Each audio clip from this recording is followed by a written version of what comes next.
seberapa bermanfaatnya BPJS. Contoh nih, pulang, rumah ya, pertanyaan keluarganya, bisakah dia dirawat lanjutan di rumah sakit dengan gratis? Rumah sakit akan tanya, BPJS-nya aktif enggak? Ketika BPJS-nya terputus tidak aktif, rumah sakit nggak mau menangani secara gratis. Nah, inilah pentingnya BPJS. Ya, bahkan BPJS bisa mengcover anak juga loh, tidak hanya apa? Tidak hanya si PMI-nya, sampai anaknya. Nah, kadangkala kasus seperti ini akhirnya kita main tabrak. Ya udahlah, kalau kau bilang ini apa BPJS-nya terputus, ya udah deh dibayarin BPJS-nya, urus. Nah, kadangkala kita main tabrak gitu. Tapi sebetulnya itu juga nggak pantas kita lakukan. Ya, karena BPJS kalau dia mau ngotot-ngototan, ya kan BPJS-nya terputus, gimana mau ditangani gratis?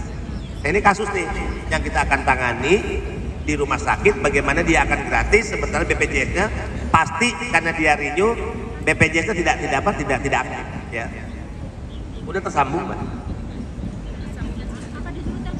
Iya, nggak apa-apa. Saya mau sambungin dengan ini, Mbak, dengan keluarga, dengan kepala balai.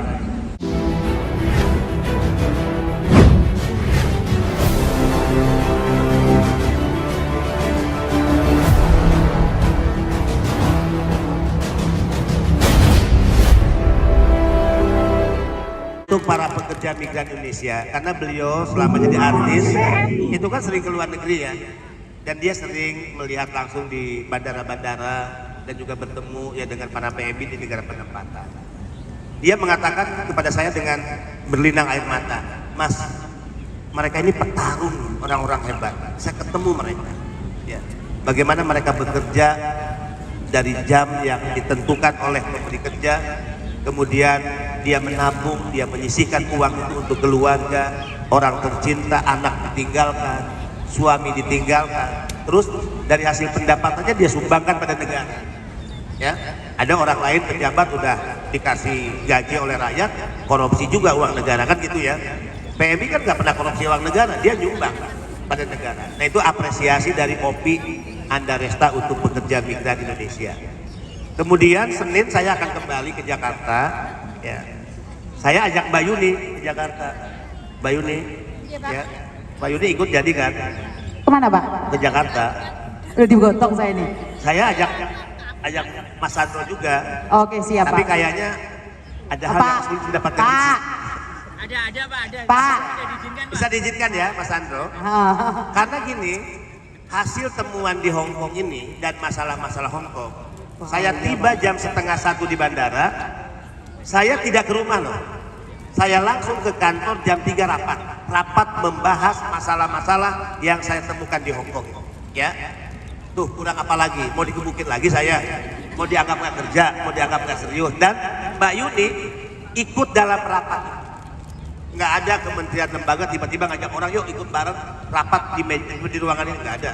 Kita ajak beliau untuk beliau memberikan kesaksian yang sesungguhnya apa yang dialami oleh para pahlawan devisa di Hong Kong dan masalah-masalah yang membuat mereka merasa dipersulit ya selama ini. Oke, Bapak sudah bongkar rahasia, padahal itu sudah saya rahasiakan. Bocor dah. Oke, sebenarnya karena Bapak. Tapi tadinya saya ngajak sendiri Mbak Yuni, beliau protes. Pak Beni, saya ngajak suami saya juga dong. Kenapa? Saya ini perempuan yang tidak bisa 1 jam pun jauh dari suami katanya. Ini fitnah, Mbak. Ini fitnah, Mbak. Walaupun saya pegang mic-nya beda, itu nggak seperti yang Pak Beni pikirkan. Sekali lagi saya tidak seperti itu. Ini direkam loh, Pak. Ini bahaya ini di masa depan saya ini saya. Nggak bisa cari yang lain. Oke. Tapi kalau mau belajar suami yang setia, Mas Sandro, ini orang di belakang saya. Jadi satu saat oplosan, ayo tepuk tangannya. Tapi sebaiknya jangan lu tepuk tangan ya. Karena gini, satu saat beliau ke ruangan saya, dompetnya tertinggal di meja. Beliau ke toilet, saya buka dompetnya. Di dompet itu ada foto istrinya. Ketika beliau duduk di meja, saya puji. Saya bilang, Pak Sestama, Anda ini laki-laki hebat. Foto istri Anda saja Anda simpan di dompet. Apa jawaban beliau? Iya Pak, karena saya kadang lupa wajah istri saya. Aku mau nyari ngerti Pak Tony ngene dompete opo lah kok tibae ngono ras itu. Jadi gini Mbak, bocoran karena Pak Beni kesini kan yang isu yang kita adalah caleg.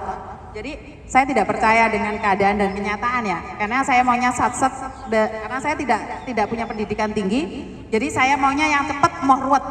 Lah maring ada teleponan bewong bilang, Pak ini saya pulang ini cuma mau rapat loh Pak. Alah paling dengar kutok. Ini paham nggak maksudku?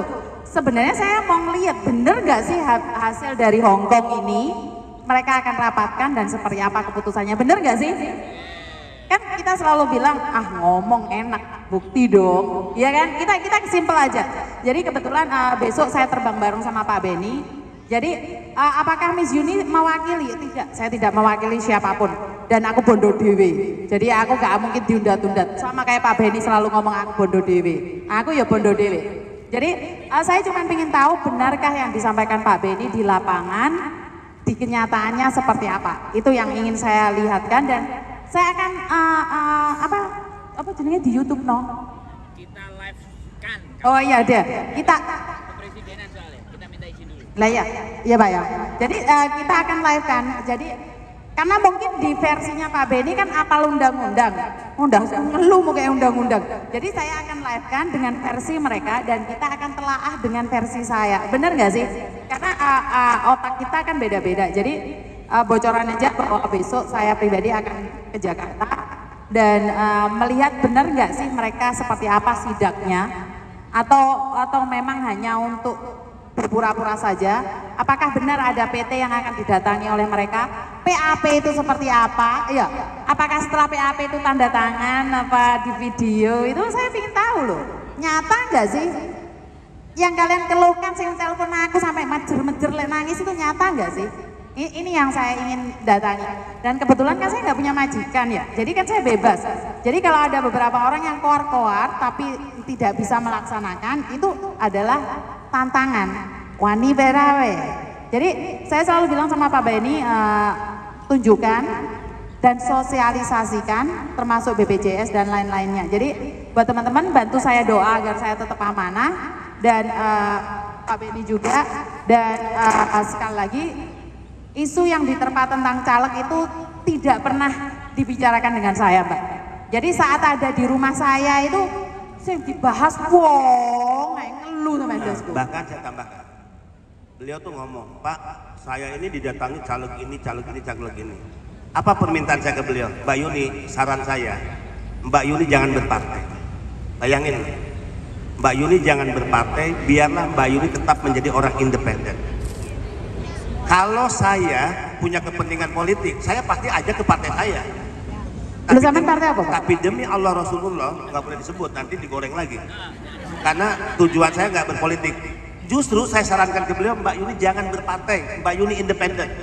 Agar Mbak Yuni bisa menyampaikan segala hal ke PMI, ya dianggap objektif, ya tidak memiliki pendapat. Nah, kalau saya punya misi politik, pasti saya paksa ke partai saya. Orang lain juga ngajak ke partainya kan gitu. Nah, ini clear, tidak ada urusan politik, hanya pejabat yang jahat mencampur adukan tugas negara dengan kepentingan politik dirinya. Ya, thank you. Jadi karena saya sendiri ngerasa risih juga ya Pak ya. Setiap didatangin orang saya tuh dikait-kaitkan dengan nyalek-nyalek itu. Padahal saya sendiri itu buta tentang itu semua. Aku kira ngerti-ngerti gue boleh duit mulai kelon bar. Iya bro, kalian mikirnya kayak gitu enggak sih? Into duit mulai Indonesia sukses bar.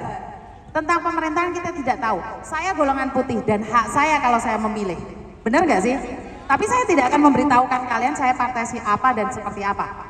Dan saya tidak inginkan gara-gara tahun depan apa namanya pemilu kita hari ini bentrok satu sama lain. Yang di atas salaman Mbak, kalian nangis-nangis tukaran. Benar nggak sih? Jadi jangan terbawa oleh sesuatu yang nggak jelas. Dan mereka punya dana yang sangat besar untuk memporak-porandakan kita. Ya, saya tidak inginkan itu. Itu pesan saya adalah hati-hati karena saya pernah melihat teman saya cerai suami istri gara-gara caleg. Nah, bukan caleg, apa sih namanya presiden. Nah, beda pilihan Pak. Ini nyata ini Pak. Lah, emangnya oleh presidennya dadi kelone mbek awakmu kan enggak toh, jauh kan. Keluarganya sakit, temannya sakit, terus bagaimana mau diurus?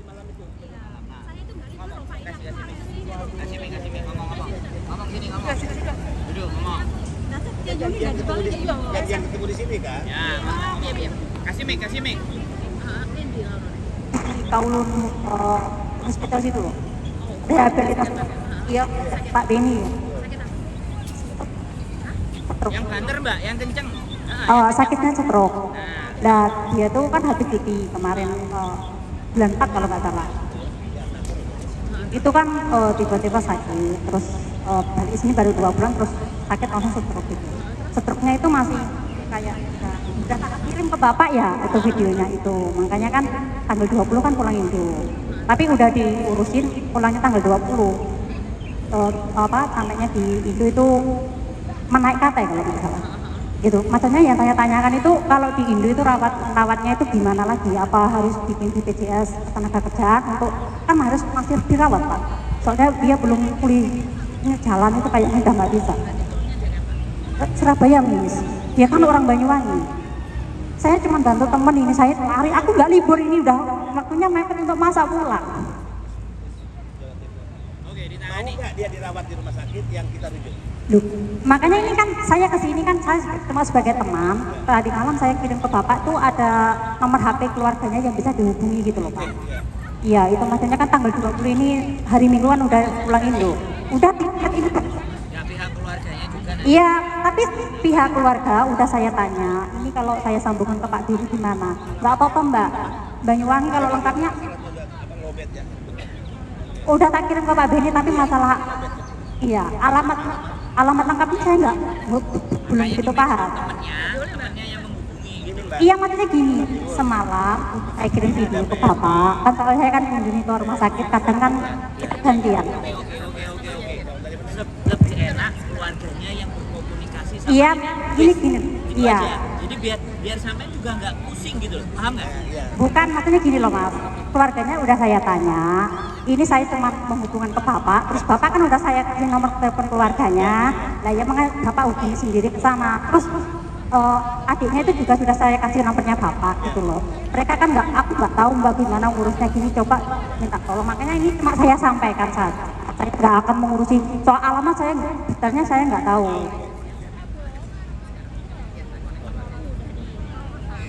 Telepon adiknya sekarang. Ya. Adiknya atau keluarganya Mbak? Iya, telepon aja. Mbak Timur dengar ya? Enggak, saya sengaja telepon mau sambungin ke kepala Surabaya ya. Dengar ya terkait PMI yang saya infokan yang dari Surabaya itu yang sakit.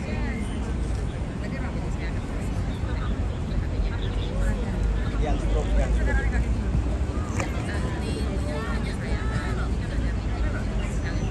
Supaya dia ditangani di rumah sakit. Mau nggak keluarga? Ada keluarga yang tolak tuh.